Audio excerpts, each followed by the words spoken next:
Donc voilà, nous débutons.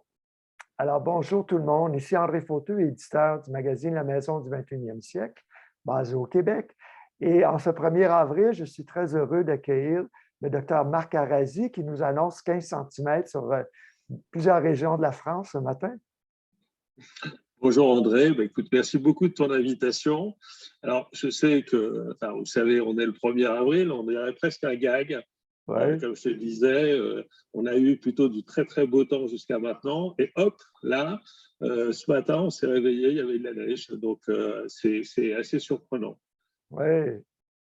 Alors Marc, pourquoi on se parle ce matin? C'est que tu es l'auteur du livre PhoneGate, tous surexposés, tous trompés, tous mis en danger par nos portables, publié aux éditions Massot il y a déjà quelques années. Et tu es un médecin de famille français. Dis-moi, raconte-nous d'abord, premièrement, comment tu es tombé dans, je ne sais pas, est-ce qu'on peut dire que c'est une potion magique? Pas nécessairement. D'où vient ce scandale? Alors déjà, si tu veux, le livre, il n'est pas si ancien que ça, bizarrement. Hein. Il est sorti à la fin de l'année 2020. Donc, tu vois, il a un peu plus d'1 an et demi. Et en France, ça a permis, même s'il est sorti au moment où on était confinés à cause du Covid, ça a quand même permis, si tu veux, d'avoir une discussion sur ces enjeux sanitaires liés au téléphone portable. Donc ça a été très, très positif. Et plutôt bonne nouvelle, parce que ce sera une annonce, je vais faire pas mal d'annonces finalement pendant cet échange avec toi. On a aussi, le livre va sortir, il est traduit en anglais maintenant, et il va sortir d'ici quelques jours, semaines. Je n'ai pas encore la date exacte, mais ça devrait être avant l'été, en tous les cas, très certainement. Et donc, il a été mis à jour un petit peu, parce que ça a permis aussi de rajouter quelques éléments d'information qu'il n'y avait pas dans la version française. Et chose vraiment sympathique, tu seras d'accord avec moi là-dessus, c'est Debra Davis, la présidente d'Environmental Research Trust, qui a accepté de préfacer la version anglaise du livre. Formidable. Ça, je dirais, c'est pour quelques éléments de contexte. Ensuite, alors, je ne suis pas vraiment médecin de famille, dans le sens où aujourd'hui, mon statut en tant que médecin français inscrit à l'ordre des médecins, c'est médecin non exerçant, sachant évidemment que vu l'activité, je dirais activité bénévole, selon précis, que je fais au sein de l'organisation Alert PhoneGate, il n'est pas possible, parallèlement, d'avoir une activité de médecin de famille. Parce que je consacre. Je suis, alors tu l'as rappelé, avant tout un médecin, et je me consacre à un enjeu de santé publique. Bon. Et pour ce faire, justement, c'est très important, le fait d'être médecin, c'est-à-dire qu'il y a une forme aussi de rigueur dans l'approche qui est appréciée et qui me permet d'exprimer une position peut-être plus de médecin que de militant. Parce que l'ensemble des éléments que nous mettons à disposition, je dirais, en France et dans le monde, parce que tu me fais le plaisir et l'amitié de parler avec nos amis canadiens aujourd'hui, et c'est ça la force de l'action que nous menons, c'est à la base sur des preuves absolument incontestables. Donc ça, on y reviendra, je pense, tout à l'heure. Ouais. Mais parlons de l'historique. En quelle année? Et sur l'historique, si tu veux, ça fait à peu près une vingtaine d'années que, je dirais, je m'intéresse à ces questions. Et en fait, ça a été un peu le hasard, parce que en 2004, en fait, dans ma ville, parce que j'habite en périphérie de Paris, et en fait, il y a eu un projet d'installation d'antenne relais. J'étais administrateur d'une association d'environnement, de cadre de vie. Et à cette occasion, je dirais, les parents des écoles à côté, les gens qui étaient les riverains, nous ont dit, mais qu'est-ce qu'on sait sur l'exposition aux antennes relais. Voilà. Et j'ai commencé à m'intéresser à ce sujet à ce moment-là, et je me suis rendu compte qu'il y avait un véritable problème, et je le dis à tout le monde, qu'à l'époque, moi j'étais un utilisateur de téléphone portable, comme il y en a des centaines de millions, c'est-à-dire que j'étais vissé avec mon téléphone portable à l'oreille, et je n'avais pas conscience, absolument aucune conscience, du fait que l'industrie et les régulateurs et les gouvernements n'avaient fait vraiment aucun effort sur les aspects de santé publique et qu'elles avaient finalement accepté, je dirais, la mainmise de l'industrie sur la privilégier la technologie au détriment de la santé publique. Et qu'est-ce qui a été l'événement déclencheur de ton intérêt? Quelle preuve alarmante as-tu trouvé, la première? Je vais raconter une anecdote. Moi, je raconte souvent quand dans la bataille qu'on a menée, qui a duré presque 5 ans sur cette histoire d'antenne. Et je raconte ça souvent parce que je la trouve extrêmement compréhensible par tout le monde. C'est qu'on était dans la rue, l'opérateur était venu amener avec la grue et puis les bons camions les antennes, et puis le responsable de l'opérateur, je suis en face de lui et je lui dis, mais vous aviez promis de ne pas mettre les antennes. Il me dit, non, mais vous inquiétez pas, ce n'est pas les antennes, c'est du matériel technique. Et puis, on était bien sûr plusieurs personnes devant le camion, et une personne soulève la bâche, et tout d'un coup, qu'est-ce qu'on voit? Les antennes. Alors, je n'ai pas eu le temps de me retourner, que je vois le gars de l'opérateur 50 mètres devant moi en train de courir. Et je raconte cette histoire parce que voilà, ça illustre bien la confiance qu'on peut avoir dans la parole d'un certain nombre des industriels ou des opérateurs. C'est anecdotique, bien évidemment, parce que depuis, bien sûr, on a abordé les sujets de manière un peu plus sérieuse, mais voilà entre autres des choses qui m'ont convaincu qu'il y avait quand même un sérieux problème. C'était bien mal parti, en effet, pour la confiance. Oui, je crois que je me souviendrai toujours du gars en train de courir devant moi. Là, et je dis, mais voilà, à ton sourire, je vois que on est dans la même, on a le même sentiment, tu vois. Je veux dire, c'était une évidence, quoi.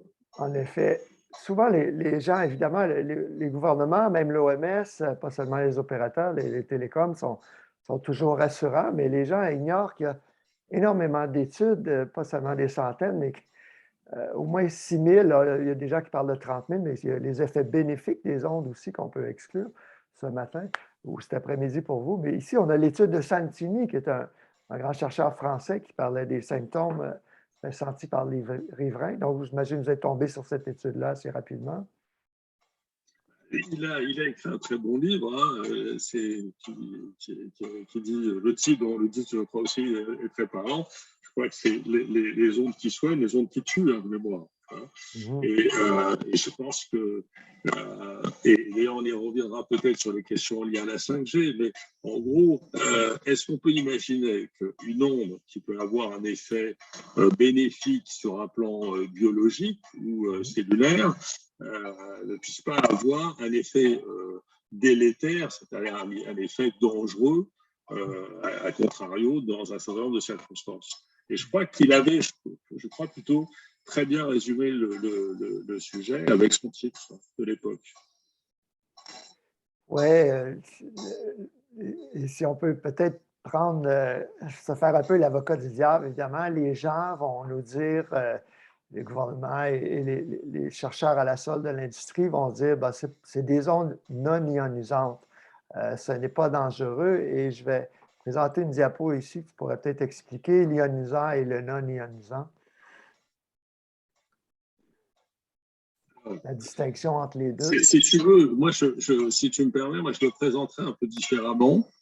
En gros, parce que quelque part, dans cette industrie du doute, on connaît bien ce terme, souvent, il y a l'idée, alors là, sur la diapo, tu évoques les effets non thermiques. Mais, en gros, les ondes non ionisantes, elles ont soit un effet thermique, d'accord, et là, c'est très, très important de le rappeler aux personnes qui nous écoutent, sur l'effet des ondes thermiques, on considère qu'il y a un consensus scientifique pour dire qu'il y a un risque sanitaire.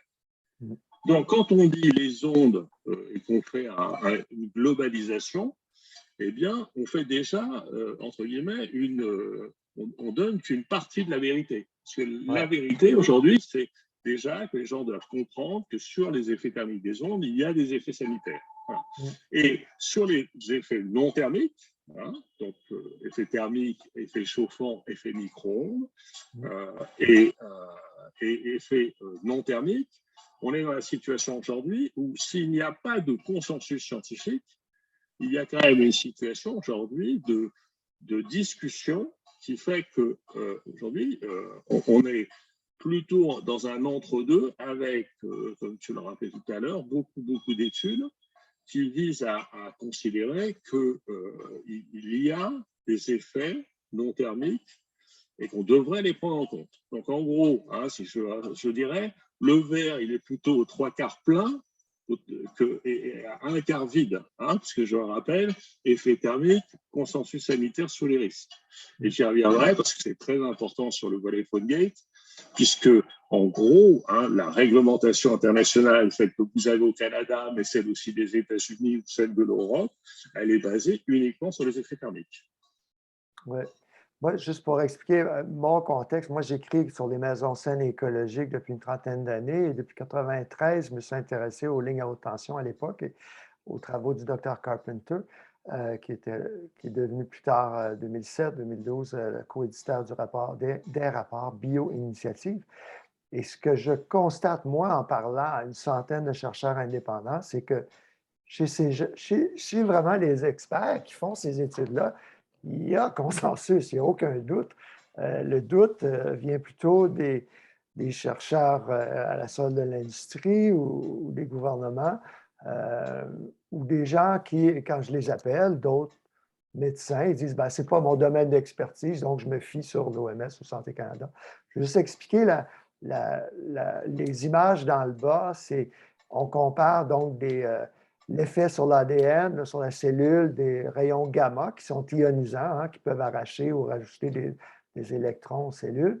Mais on voit que dans le bas, RF, EMF, donc les radiofréquences, commencent à produire le même effet de comète sur la cellule. Donc, ce que j'ai compris, les chercheurs, c'est que il y a une question de dose qui fait le poison. On parle de dose en toxicologie, mais donc ce que j'ai compris, c'est que les radiofréquences, les champs électromagnétiques non ionisants ont des effets semblables aux ionisants, mais c'est plus lent et aussi énormément de facteurs qui font, dont la durée d'exposition, pas seulement l'intensité, qui inquiète des chercheurs comme Igor Belaïev, entre autres, qui me disait que la plupart des études sur des électrosensibles ne tiennent pas compte de la quinzaine, la vingtaine de facteurs, dont le sexe, l'âge, l'état de santé, si vous prenez des antioxydants, la durée d'exposition, les fréquences, etc. Donc, c'est intéressant vraiment de parler à ces chercheurs-là qui rentrent dans la nuance et le détail. C'est très important. Les questions, si tu veux, globalement des cofacteurs, parce qu'aujourd'hui, nous ne sommes pas, nous sommes dans un environnement avec des pollutions multiples, et donc quelque part, la question de l'association de ces différentes pollutions, puisqu'on peut parler de pollution électromagnétique, on peut être dans cette réflexion sur aussi la question de potentialisation de certains facteurs avec d'autres. Hein, Oui, avec le chimique et le biologique, oui. Ça, même le soleil, hein, sans même Ouais. parler d'éléments. Il y a des études aujourd'hui qui regardent la potentialisation des ondes avec le rayonnement solaire, voilà, par exemple. Et moi, c'est une chose, si tu veux, qui aujourd'hui, à mon avis, mérite d'être un peu plus étudiée sur le plan scientifique, c'est qu'à partir du moment où on a montré qu'on avait surexposé aux effets thermiques des ondes, hein, parce que j'expliquerai tout à l'heure comment finalement on sait aujourd'hui qu'on a tous été surexposés aux effets thermiques des ondes. La question, c'est quelle est finalement l'implication de cette surexposition aux effets thermiques et ses possibles conséquences sur les effets non thermiques. Tu comprends ce que je veux dire? Parce que c'est toujours la même chose. Tu parlais de facteurs de toxicité. Si finalement on crée ce principe de surexposition, quelles conséquences ça va avoir? C'est tous ces éléments-là, si tu veux, aujourd'hui, que, en tout cas, notre organisation, qui a 4 ans maintenant, parce qu'on a fêté les 4 ans en mars, elle veut absolument que ces éléments soient pris en compte dans le débat scientifique. Mmh. Oui, c'est clair que les facteurs sont nombreux. C'est rare qu'il y ait un seul facteur qui va déclencher une maladie. Parlons un peu de tout ce débat du débit d'absorption spécifique, le fameux DAS. Ici, j'ai une diapo qui est de l'émission de consommation de la télé canadienne de Radio-Canada, qui avait sondé, je crois, 1000 Canadiens pour découvrir que 81% des gens ignorent que les fabricants de cellulaires, dans leurs consignes de sécurité au niveau des radiofréquences, les gens ignorent qu'ils ne devraient jamais mettre le cellulaire ou le téléphone portable contre le corps, ce qui est recommandé même par donc, Apple et les autres. Explique-moi un petit peu ici, je vais montrer la fameuse diapo du test en laboratoire. Alors, vas-y. Là, on va rentrer vraiment sur finalement ce qui a été l'élément de révélation du scandale du PhoneGate. Hein. Les manœuvres, je dirais, qui ont été utilisées par les industriels et autorisées par les régulateurs des télécoms pour permettre la surexposition de tout le monde. Bon, on va faire, je vais essayer d'être un peu simple et didactique. En gros, quand on veut, entre guillemets, ce fameux DAS, ça mesure le niveau d'énergie transmis par les ondes du téléphone portable au niveau du corps. Et en fait, c'est censé protéger donc, des fameux effets thermiques des ondes. On ne doit pas dépasser. Hein, donc, notre réglementation a été faite pour que les téléphones ne dépassent pas un certain seuil. Alors, on peut les rappeler, si tu veux, je les rappelle. Voilà, 1,6 watts par kilo au Canada et aux États-Unis. On est sur la norme FCC pour 1 gramme de tissu et pour 6 minutes, de temps. Hein. Exposition. Donc, si tu veux, à partir de là, il faut comprendre ce qui s'est passé. En gros, quand un fabricant veut mettre un téléphone portable sur le marché, en général, on sera d'accord là-dessus, c'est pour pouvoir le vendre le plus largement possible. Et finalement, le DAS conditionne, je dirais, la qualité de puissance et d'ergonomie du futur téléphone portable. Voilà. Et donc, je dirais, les différents fabricants se sont lancés dans une course, bien évidemment, à la séduction du consommateur et avec un frein majeur qui est finalement le DAS, parce qu'en gros, ils doivent avoir un DAS qui, entre guillemets, respecte les risques sanitaires des effets thermiques. Pour un adulte de 220 livres, c'est combien de kilos? Au moins 100 kilos. Alors ça, c'est parce que là aussi, ça a été fait sur le mannequin. Mais ce qui est très important que les gens comprennent, c'est que dans cette bataille entre les fabricants, d'accord, en fait, ils ont privilégié la commercialisation de leur téléphone portable en se disant, on va faire en sorte que, en gros, on affiche un niveau de DAS X ou Y qui va être en dessous, bien évidemment, de la norme qui est au Canada de 1,6. Mais quand finalement on a découvert le poteau rose, on s'est rendu compte que ces téléphones qui étaient affichés, par exemple, pour un dastet à 0,5 ou à 1 watt par kilo, eh bien, dans la réalité, ils étaient à des niveaux très, très, très largement supérieurs à celui affiché par le fabricant. Et là, tu as des exemples parce que finalement, quand on a découvert ça, parce que ça part de France, hein, ça part d'un rapport donc de notre agence nationale de sécurité sanitaire, il s'appelle l'ANSES, et dans ce rapport, dans un rapport de 2016, il y a quelques lignes où on lit que 9 téléphones portables sur 10 qui étaient vendus en France entre 2012 et, enfin là c'était en 2015, 9 téléphones portables sur 10 ne respectent pas la réglementation. Alors, comment est-ce que ça a pu se produire? Est-ce que les tests étaient frauduleux? Non, là, en l'occurrence, ce qui s'est passé, c'est que, en gros, c'était la façon dont la réglementation permettait aux fabricants de mettre les téléphones portables sur le marché qui était totalement décorrélée de la réalité. Alors, on va prendre des exemples, hein, un exemple précis. Le 10 ou 15 mm de distance, c'est ça? Entre 15 et 25. C'est-à-dire qu'à l'époque, c'est-à-dire qu'en gros, moi j'aime bien cette phrase d'un journaliste français, on testait les téléphones portables en lévitation. Bon, on sait tous bien d'ailleurs que quand on a le téléphone portable, il est soit collé à l'oreille, soit dans une poche. Bon, et en gros, il n'est pas à 2,5 cm ou à 1,5 cm de la peau. Bon, sinon on ne pourrait pas le tenir en main non plus. Hein. Donc, c'est, je dirais, ce genre d'aberration qui a inquiété notre régulateur des télécoms, hein, qui s'appelle l'Agence nationale des fréquences. Qu'est-ce qu'elle a fait entre 2012 et 2016 dans son coin?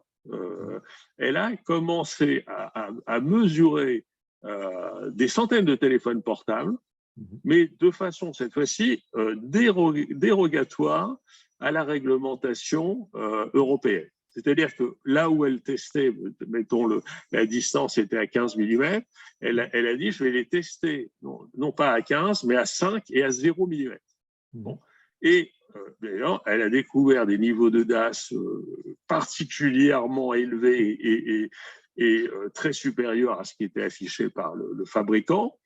Et quand, finalement, dans ce fameux rapport de l'ANSES, l'ANSES a le courage de dire attention, il y a pratiquement aucun téléphone portable ne respecte la réglementation. Bon, alors là, c'est là où je suis intervenu, comme tu sais, et j'ai dit, moi j'ai tapé à la porte, j'ai dit coucou, j'aimerais qu'on me montre ces fameux rapports de test. Je voudrais comprendre, parce qu'à ce moment-là, si tu veux, on sait quelque chose de global, on sait qu'il y a un problème, mais on ne sait pas téléphone portable par téléphone portable ce qu'il en est. Bon.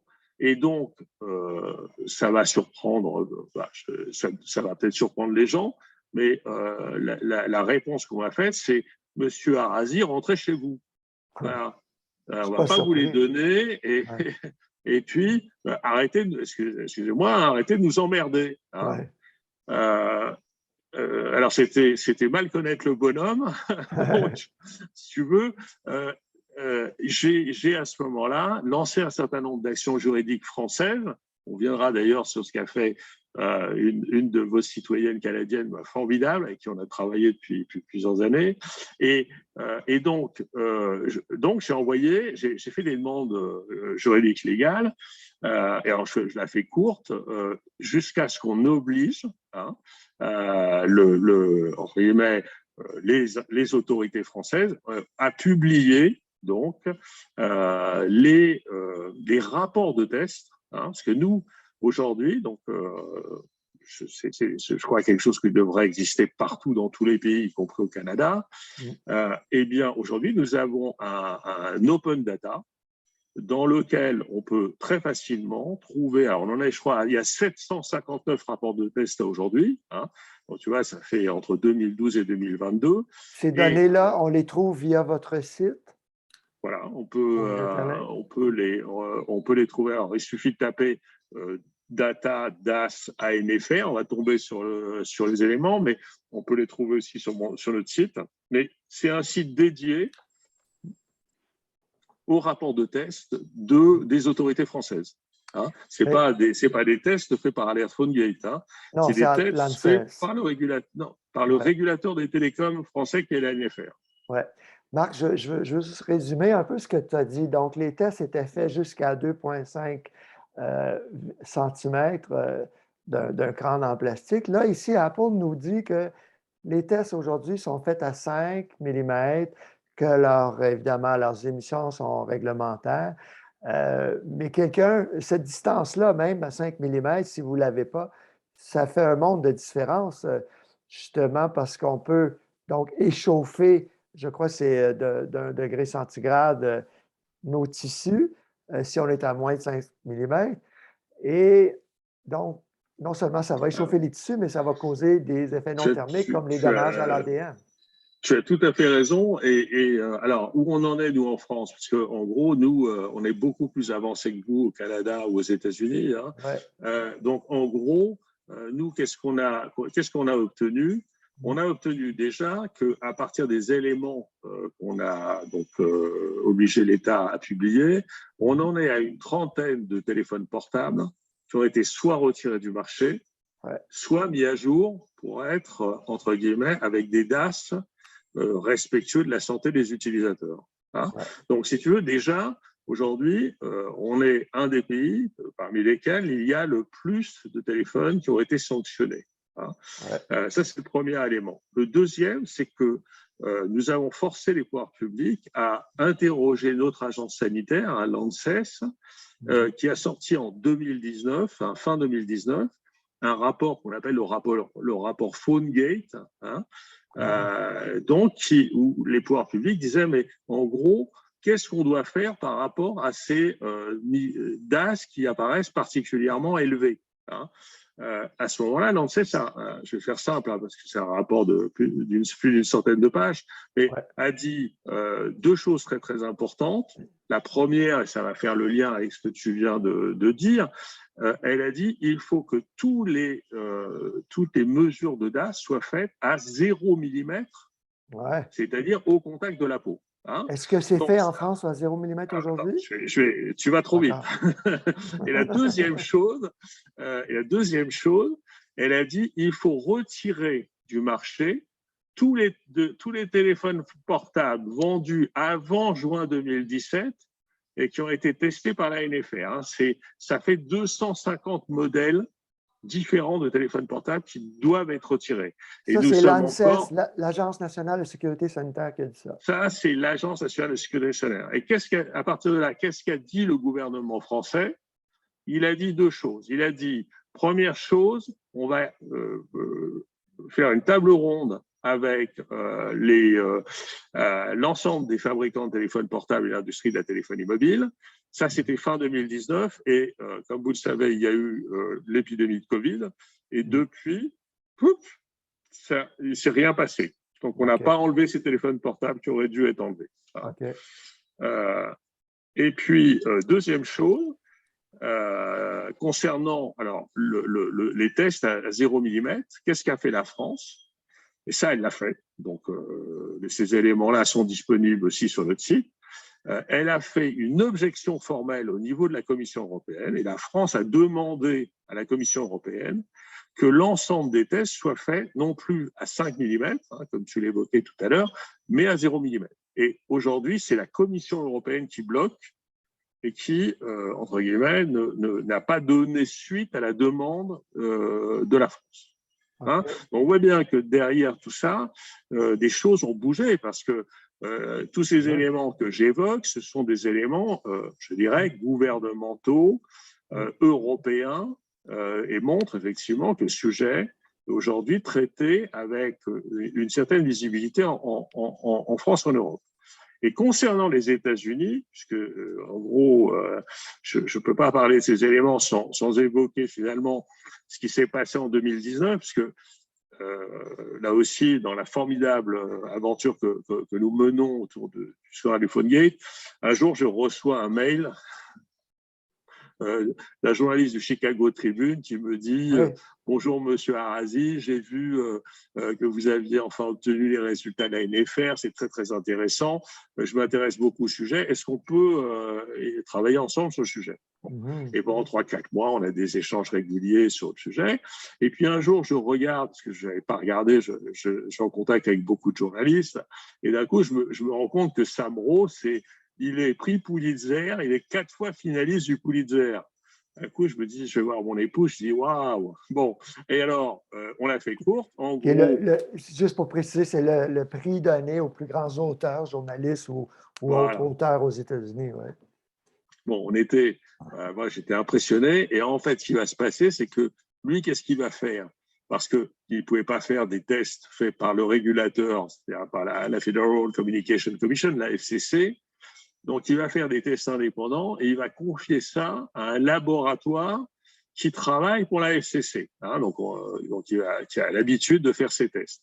Et lui, il va être encore plus conservateur que l'a été l'Agence nationale des fréquences. Il va tester 11 des téléphones les plus vendus aux États-Unis en 2019 et il va tester à 5 mm et ensuite, comme quand on les a dans la poche, à 2 mm, hein, pas à 0. Okay. Et qu'est-ce qu'on voit les résultats, alors il les publie dans le Chicago Tribune, qui a fait beaucoup de bruit au moment où il les publie. On se rend compte que, par exemple, un Apple iPhone 7, je crois, aucun d'ailleurs testé au départ ne respectait le niveau, je dirais, réglementaire de 1.6. Je crois qu'ils étaient au-delà de 2 et quelques. Donc déjà, normalement, il n'aurait pas dû pouvoir être mis sur le marché. Et quand on faisait une petite évolution de 5 mm à 2 mm, le 2 et quelques se transformait en 7 et 8 watts par kilo. Ça était multiplié par 4. C'est-à-dire qu'on voit bien qu'une distance de 3 mm va augmenter par 3 à 4, donc le DAS. Alors vous imaginez quand on mesurait les téléphones entre 15 et 25 mm. Ouais. C'est qu'on comprenne bien qu'aujourd'hui, on dispose de données dont on ne disposait pas avant entre guillemets, les révélations du PhoneGate, qui permettent de bien comprendre quels sont les enjeux aujourd'hui pour quelqu'un qui utilise un téléphone portable et le met au contact de sa tête ou dans une poche de pantalon. Ouais. Donc voilà, tous ces éléments-là aujourd'hui sont disponibles. Ils sont sur notre site, bien évidemment. Ils sont bien sûr sur le site de Chicago Tribune et sur l'ensemble l'ensemble des éléments aujourd'hui sont accessibles. Et rappelle-nous, l'iPhone, c'était un des mauvais garnements? Ah oui, ben je ne sais pas si tu as parce qu'on a une slide qui est extraordinaire du Chicago Tribune. Moi, j'en ai une sur notre site. Alors, je ne sais pas si tu peux aller sur notre site, taper Chicago Tribune. On a vraiment une slide hyper intéressante avec un résumé entre guillemets des résultats de l'époque. Parce qu'il n'y a pas que l'iPhone, il y avait aussi des Samsung, il y avait des Motorola. Non, ce qu'il faudrait, c'est que tu tapes Chicago Tribune. Mais je ne vois pas de loupe sur. Alors, si, mets-toi dans Actualité. Voilà, mets-toi dans Actualité. Et là, tu mets Chicago Tribune. Ouais. Ah oui, mais alors, Ici. Oui, mais c'est pas celui-là. Okay. Ça, c'est alors. Je recule. Si tu tapes, alors voilà, attends, hop. Révélation. Oui, tu as. Alors, tu peux prendre. C'est pas celui-là, mais c'est pas grave. Tu peux prendre celui-là. Voilà, on a déjà ce tableau-là, tu peux l'agrandir. Ici, déjà, on a déjà les résultats. Je ne sais pas si on les voit bien là. Ouais. Mais en gros, voilà, on a les résultats de l'iPhone 7. Alors, en petit, tu vois, je te disais, quand il était alors là, on voit ici 2,47, et puis il passe à 7,15 hein.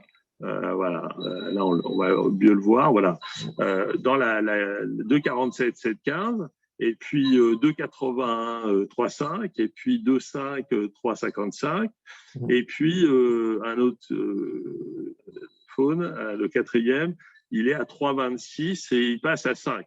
Voilà. Donc en gros, hein, je ne sais pas si vous voyez, mais il n'y en a pas un seul qui a 1,6 par exemple. Hein. Bon, qui est la limite ici. Ouais, c'est ça.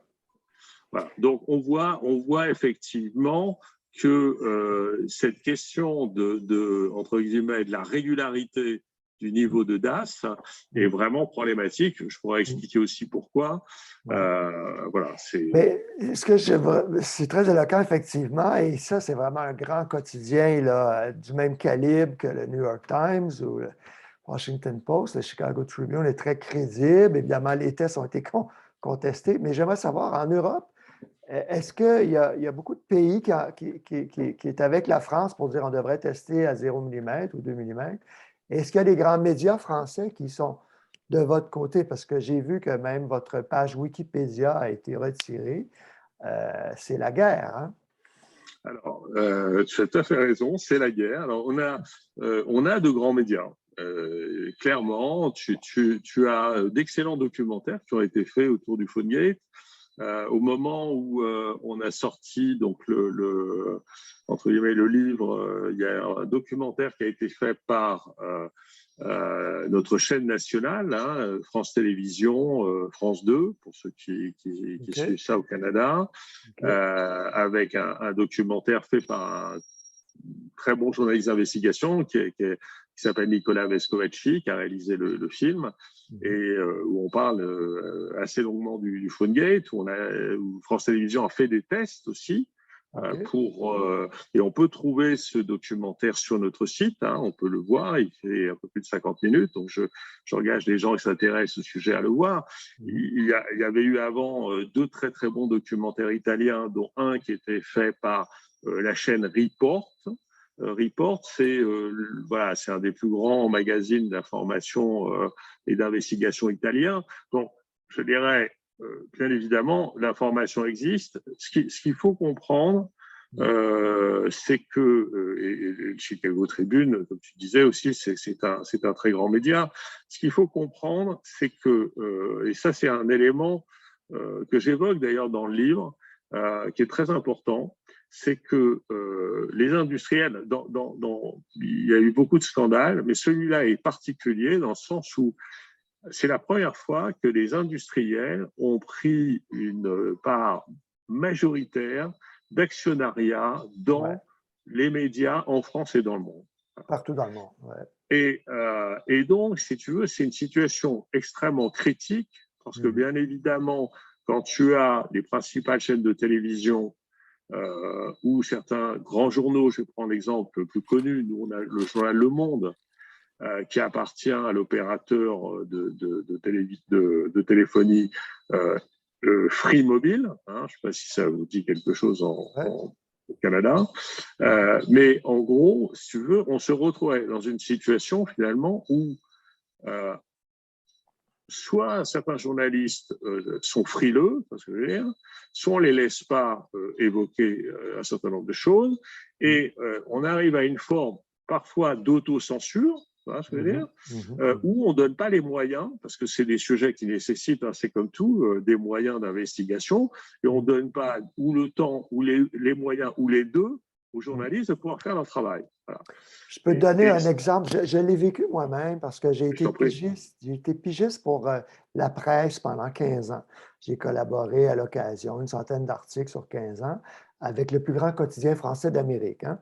Et puis, donc, ces gens-là, quand j'arrivais avec un scoop, ils le prenaient. Et si bien qu'après quelques années même, on me plaçait des commandes pour le cahier habitation, le cahier santé. J'ai écrit pour économie, j'ai fait la première page. Et à un moment donné, par contre, ils n'ont pas aimé parce que je disais qu'on avait des taux, l'incidence de la leucémie au Québec étaient les taux les plus élevés au Canada.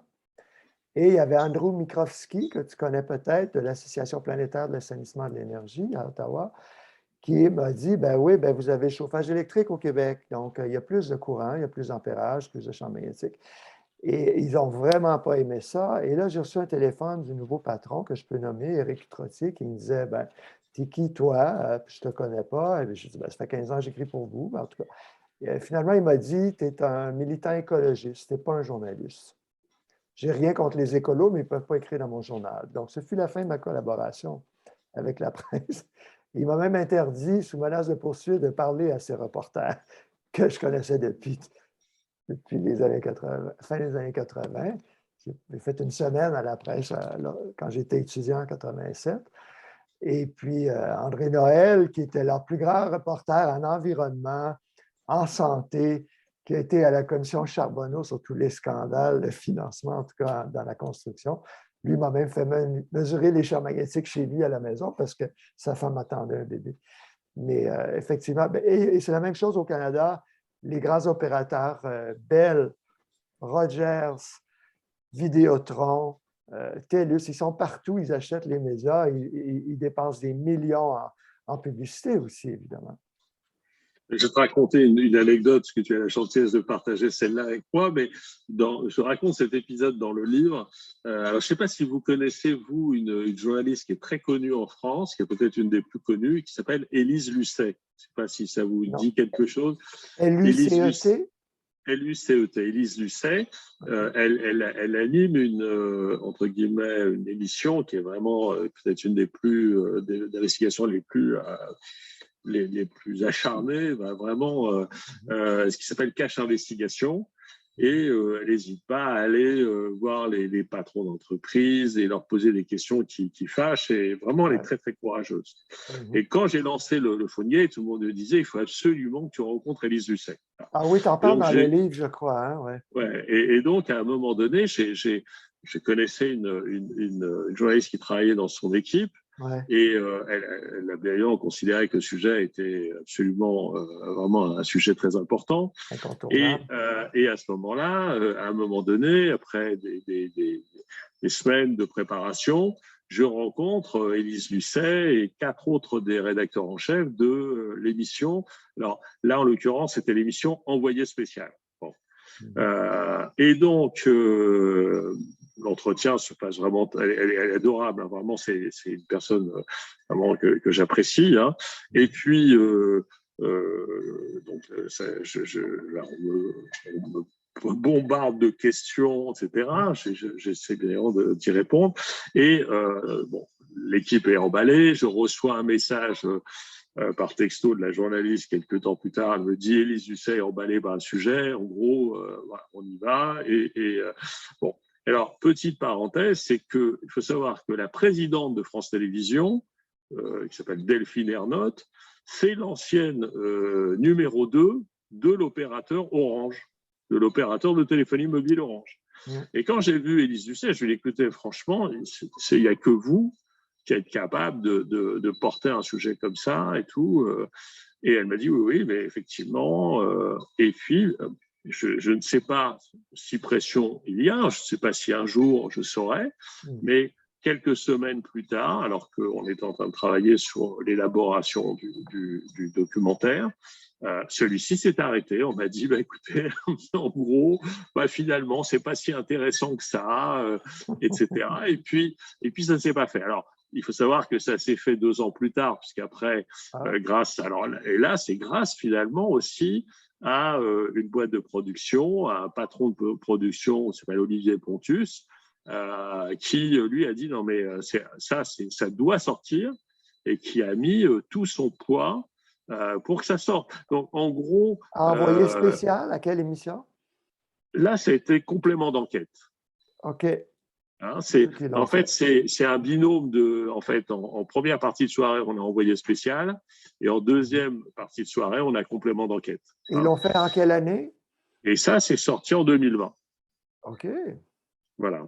Mais donc, c'est pour ça que je dis, c'est à la fois usant, parce que bien évidemment, tu fais des montagnes russes. Hein, tu imagines, moi, je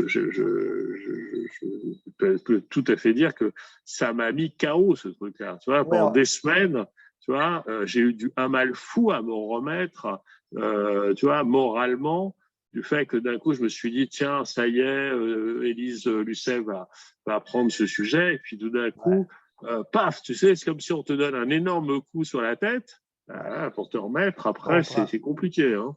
Ben ouais, je comprends. Écoute, je salue vraiment ton courage parce que je sais que c'est vraiment taxant. On salue les politiciens, c'est stressant d'être en politique, mais ce que tu fais comme travail, David contre Goliath, là, c'est vraiment quelque chose.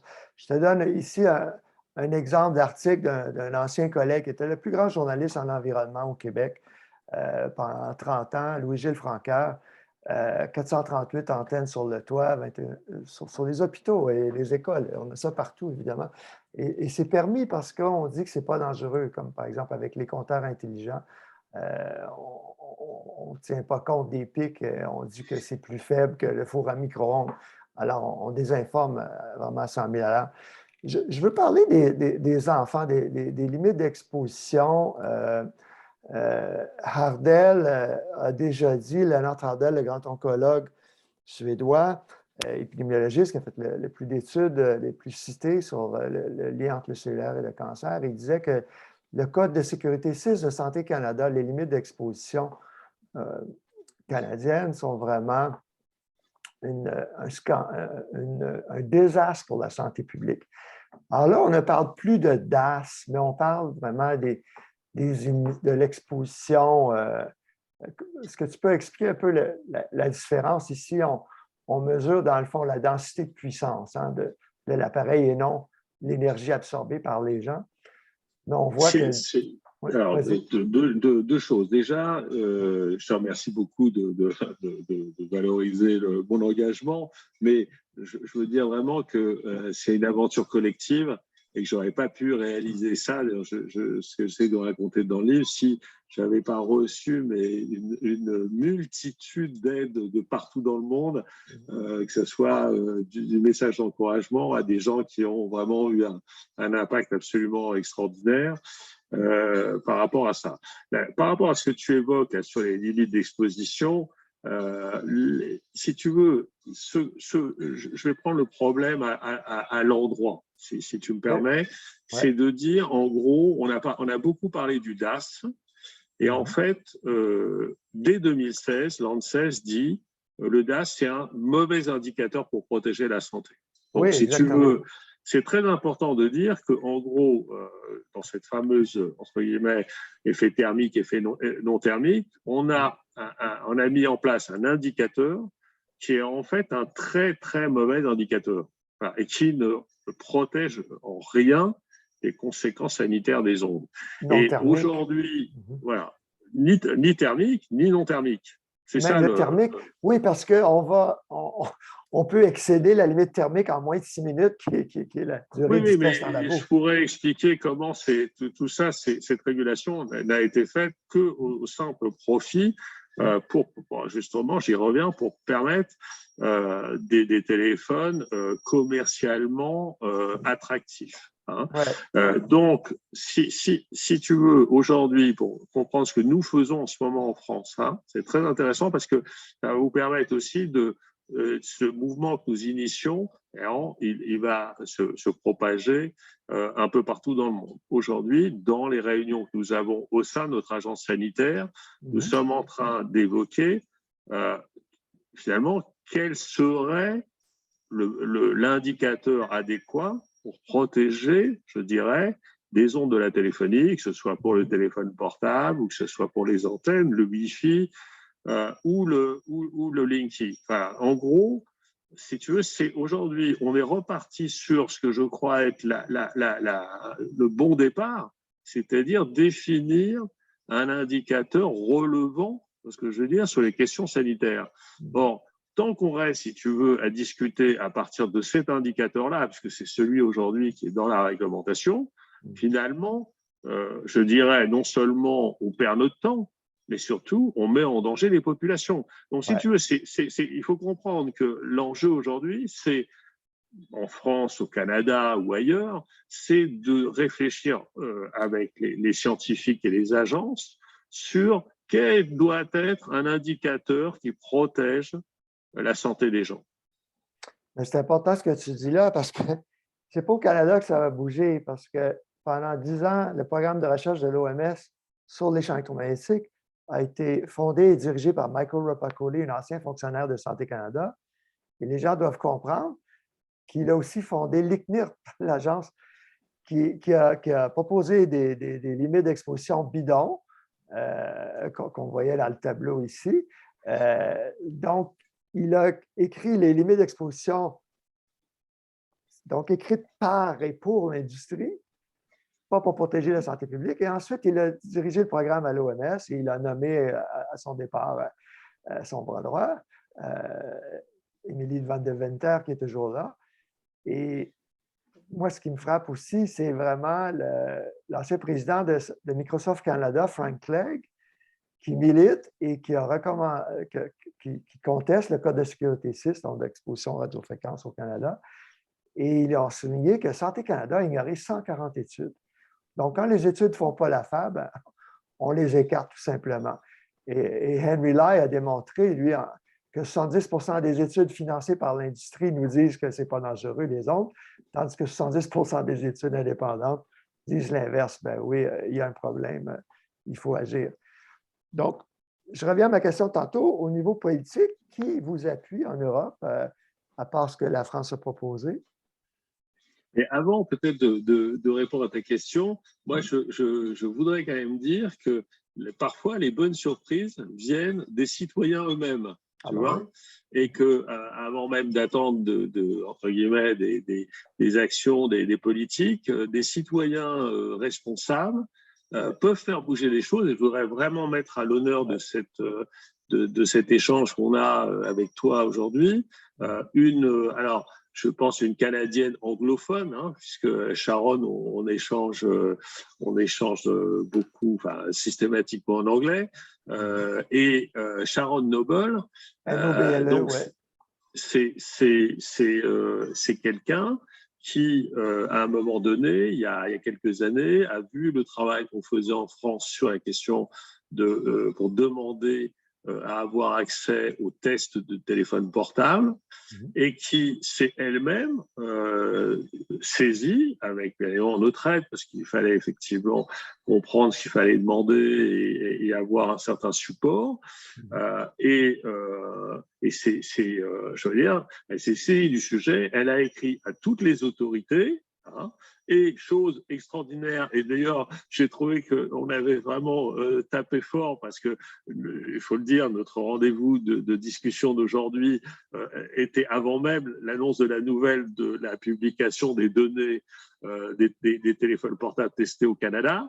Eh bien, aujourd'hui, on peut annoncer aussi bien toi que moi qu'aujourd'hui, grâce à Sharon Noble, grâce à son action, on a aujourd'hui au Canada une liste de 90 téléphones portables testés par votre autorité canadienne. Et on a pu comme ça découvrir que parmi ces 90 téléphones, 8 ne respectaient pas la réglementation, n'étaient pas conformes à la réglementation. Et donc, si on va rapidement là-dessus, voilà, là on voit l'article qu'on a, le communiqué de presse qu'on a donc sorti cette semaine, et on a été sidéré de voir que il y avait deux téléphones de marque Google Pixel 3A. Hein, merci d'ailleurs à toi, puisque c'est toi qui a permis d'identifier, parce qu'il nous avait donné des numéros de série. Donc, en gros, on sait maintenant que c'est les Google Pixel 3A et 3A XL, hein, si je ne me trompe pas. Et donc, ces téléphones ont des DAS têtes de plus de 5 watts par kilo. Et donc, je veux vraiment le dire, c'est la première fois dans toute l'histoire des révélations de mesures, hein, puisque comme vous l'avez compris, on en a maintenant on a beaucoup de data sur ces sujets. Première fois qu'on voit un téléphone, on le voit ici, là, Google LLC G020G, et le voit, c'est 5,27 watts par kilo, soit plus de 3 fois et demi la norme à ne pas dépasser. Hein.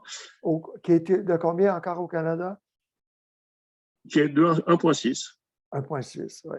Voilà. Donc, on a une situation, alors on en a deux, hein, parce que le second, il est à 4,02, ce qui est encore énorme. Et d'ailleurs, j'ai interpellé, moi, Google sur les réseaux sociaux pour dire, bah, attendez, vous vendez les téléphones avec des tasses, etc. Je n'ai pas eu la moindre réaction alors, qu'est-ce que c'est, qu'est-ce qu'on est, nous, pour Google, c'est-à-dire on est rien, en gros. Et ce qui est très grave, moi, je trouve, dans cette affaire, c'est que non seulement les gens qui avaient ces téléphones au Canada n'avaient aucune information sur le sujet, mais qu'en plus, l'autorité canadienne n'a pas jugé utile d'informer les gens de cette situation. Elle a demandé, alors là, c'est le pompon, parce qu'elle a demandé à l'autorité canadienne, à Santé Canada, de dire ce qu'elle pensait de ces niveaux de DAS. Et qu'est-ce qu'a dit Santé Canada? Elle a dit, en gros, il y a un facteur de sécurité de 50, et comme, donc en gros, on peut exposer les gens jusqu'à 100 watts par kilo sans risque. Eh bien, et ça, Santé Canada l'écrit partout. Elle écrit sur les sites gouvernementaux. Eh bien, je tiens à dire à Santé Canada, par ton intermédiaire, qu'ils sont absolument dans l'erreur. C'est parfaitement mensonger. Nous avons aujourd'hui la preuve, puisque nous avons forcé l'ICNIRP, tu parlais tout à l'heure de l'ICNIRP, nous avons forcé le Rodney Croft et son vice-président à s'expliquer publiquement devant les autorités françaises et européennes sur ce sujet, et qu'ils ont admis qu'il n'y avait pas ce facteur de sécurité sur les DAS locaux. Voilà. Donc, en gros… Tu vas m'envoyer ce document-là. Envoie-moi ce document-là. Ah, ce document, tu l'as aussi en ligne. Oui, je dois l'avoir dans mon ordi. Non, mais sur le site, en fait, le site Alert PhoneGate, il y a tout dessus. En fait, nous mettons tous les éléments. Qu'est-ce que je dois chercher? Même dans cet article, non, mais dans cet article, tu l'as. Tu descends un peu dans l'article. Ah, dans l'article ici. Vas-y, tu vas voir. Ça y est, dans l'article. Vas-y, descends. Voilà. Et là, tu vois qu'on parle est parfaitement de faux et mensonger. Tu cliques là-dessus. Voilà. Ah, OK, super. Et voilà. Et là, on a, dernière minute, le facteur de sécurité de 50 pour les DAS locaux n'a jamais existé. Et on explique pourquoi. Voilà. OK. Ben merci. Tu vas faciliter mon écriture d'article. Voilà. Non, mais c'est vrai qu'une des difficultés, et on en a bien conscience, c'est la quantité de données, bien évidemment, que nous publions. Nous publions pratiquement toutes les semaines des nouvelles données. Et ce, bien évidemment, grâce au travail considérable qui est fait par tous ces citoyens dans le monde, et donc là, en l'occurrence, cette citoyenne canadienne. Et dans la même semaine, parce que c'était vraiment la semaine où il fallait se parler, hein, André, tu as choisi la bonne semaine. Hier, pas plus tard qu'hier, donc l'avocat Charles O'Brien donc plaidait dans le cadre de la class action contre Apple et Samsung dans le volet PhoneGate canadien. Hein, donc, en gros, il y a un volet d'action judiciaire aux États-Unis, de class action aux États-Unis. Après, bien évidemment, les révélations qui ont été faites par le journaliste Sam Rowe dans le Chicago Tribune. Et il y a un volet canadien, hein, donc, qui a été porté par Maître O'Brien. Et j'étais aux anges hier parce que je recevais les mails que, en fait, Maître O'Brien envoyait à la Cour canadienne, hein, excuse-moi, je suis pas spécialisé des instances judiciaires canadiennes, et il leur transmettait des copies d'écran de notre site Alert PhoneGate avec les données qui venaient, et en particulier sur ces histoires de facteurs de sécurité. Voilà. Et bien évidemment, nous disposons d'énormément de données et nous sommes à la disposition de ceux qui le souhaitent pour, entre guillemets, leur apporter tous les éléments, parce qu'aujourd'hui, ça fait des sommes de documents, hein, des rapports de l'Agence nationale, des rapports de tests, et on a, je dirais, presque trop de données, parce qu'à force, pour plus il y a de données… Il faut tenir les journalistes par la main. Voilà, c'est parfois plus compliqué. Marc, écoute, habituellement, mes entrevues durent 1 heure, et là, ça fait plus d'1 heure qu'on parle. Combien de temps as-tu aujourd'hui? Je te proposerais peut-être une pause de 2 minutes et on reprend. Non, non, mais moi, moi, ce que j'aimerais, si tu veux, c'est que il y a un sujet qui me tient à cœur, tu le sais, c'est Moby Kids en ce moment. Oui, Si on pouvait dire aussi quelques mots sur ce qui se passe autour de cette étude internationale, mais je pense qu'on a déjà fait, grâce à toi, vraiment un bon tour d'horizon.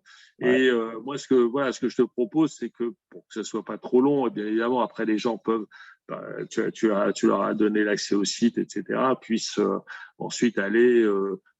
Et je crois qu'il faut que ce soit pas trop long non plus, parce que sinon c'est. exactement.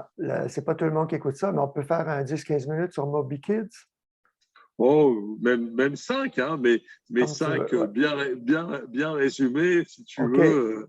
Alors, Euh, parfait. Je vais couper l'enregistrement. Merci beaucoup, Marc Arasi, et on va revenir disons, 2-3 minutes. Si tu veux rester connecté, je prends une petite pause et je te reviens. Très bien. OK. À tout de Merci, suite. Marc. À tout de suite.